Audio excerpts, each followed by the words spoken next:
بسم اللہ الرحمن الرحیم۔ السلام علیکم ایوری ون۔ تو کیسے ہیں آپ سب لوگ؟ امید ہے کہ آپ سب لوگ بالکل ٹھیک ٹھاک ہوں گے اور آپ کی دعاؤں سے الحمدللہ میں بھی ٹھیک ہوں۔ تو جس نے ابھی تک میرے چینل کو سبسکرائب نہیں کیا، سب سے پہلے تو میرے چینل کو سبسکرائب کر کے ویڈیو کو لائک شیئر کر دیں اور مجھے زیادہ سے زیادہ سپورٹ کریں، کیونکہ مجھے آپ کے سپورٹ کی بہت ضرورت۔ آج کی کہانی ایک پڑوسیوں کے بارے ہے، نیبرز کے بارے میں ہے کہ ان کے تعلقات کیسے ہوتے ہیں، کبھی کبھی جھگڑے ہوتے ہیں۔ تو شروع کر لیتے ہیں آج کی اسٹوری۔ کراچی کے ایک گنجان آباد علاقے میں دو گھروں کی کہانی ہے جو ایک دوسرے کے ساتھ جڑے ہوئے تھے۔ ایک طرف کے گھر میں ایک متوسط طبقے کا خاندان رہتا تھا جنہیں محلے والے خان صاحب کے نام سے جانتے تھے۔ دوسری طرف شمیم بیگم اپنی فیملی کے ساتھ رہتی تھی جو اپنی اونچی آواز اور تیز زبان کے لیے مشہور تھی۔ ان دونوں کا گھروں کے درمیان ایک دیوار تھی جو بظاہر دونوں کے درمیان حد بندی کا کام کرتی تھی، مگر یہ دیوار جھگڑوں کی بنیاد بن گئی۔ کہانی کا آغاز اس وقت ہوا جب ایک دن خان صاحب کے گھر کے پائپ میں پانی کا پریشر کم ہو گیا۔ جب انہوں نے مسئلہ جاننے کی کوشش کی تو پتہ چلا کہ شمیم بیگم کے گھر کی موٹر پائپ کے پریشر کو کھینچ رہی ہے۔ خان صاحب نے ادب سے شکایت کی، مگر شمیم بیگم نے نہ صرف انکار کیا بلکہ الزام بھی لگایا کہ خان صاحب خود پانی ضائع کرتے ہیں۔ اس بات نے دونوں گھروں کے درمیان جنگ کا آغاز کر دیا۔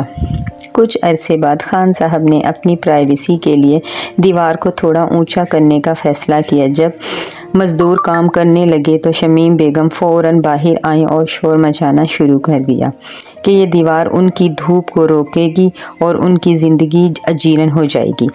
انہوں نے محلے کے بزرگوں کو بھی بلایا، مگر مسئلہ حل ہونے کی بجائے مزید الجھ گیا۔ دونوں گھروں کے درمیان چھوٹے چھوٹے جھگڑے اب روزمرہ کا معمول بن چکے تھے۔ کبھی کچرا ایک دوسرے کے گھر کے سامنے پھینکا جاتا تو کبھی کسی کے بچے دوسرے کے گھر کے باغیچے میں گیند پھینک دیتے۔ شمیم بیگم کی زبان کا کوئی مقابلہ نہ تھا اور خان صاحب کے صبر کی بھی حد تھی۔ محلے کے لوگ ان دونوں کے جھگڑوں کو محض تفریح کے طور پر دیکھتے اور کبھی کبھار بیچ بچاؤ کروانے کی کوشش کرتے۔ عجیب سا جھگڑا۔ کہانی کا سب سے بڑا جھگڑا تب شروع ہوا جب خان صاحب کے گھر کی بلی غلطی سے شمیم بیگم کے گھر چلی گئی اور وہاں رکھے ہوئے قیمتی گلدان کو گرا دیا۔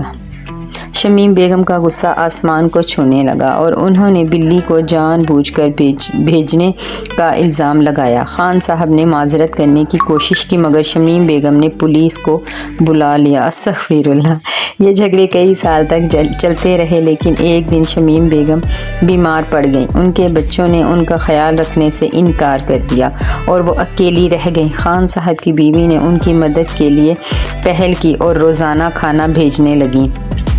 اس عمل نے شمیم بیگم کا دل نرم کر دیا اور آہستہ آہستہ دونوں گھروں کے درمیان تلخیاں کم ہونے لگیں۔ آخرکار ایک دن شمیم بیگم نے خان صاحب کے دروازے پر جا کر معافی مانگی اور یوں دونوں خاندان ایک دوسرے کے قریب آ گئے۔ یہ کہانی اس بات کی عکاسی کرتی ہے کہ جھگڑوں کا حل صرف صبر، ہمدردی اور سمجھ بوجھ سے ممکن ہے۔ پڑوسی ہمارے معاشرتی نظام کا اہم حصہ ہیں اور اگر ہم ان کے ساتھ بہتر تعلقات رکھیں تو زندگی کے مسائل بھی کم ہو سکتے ہیں۔ تو آپ کو آج کی سٹوری کیسی لگی ضرور بتائیے گا۔ ملوں گی آپ سے دوبارہ ایک اچھی سی ویڈیو کے ساتھ، تب تک کے لیے اپنی بہن کو برا کو دیجیے اجازت۔ اللہ حافظ۔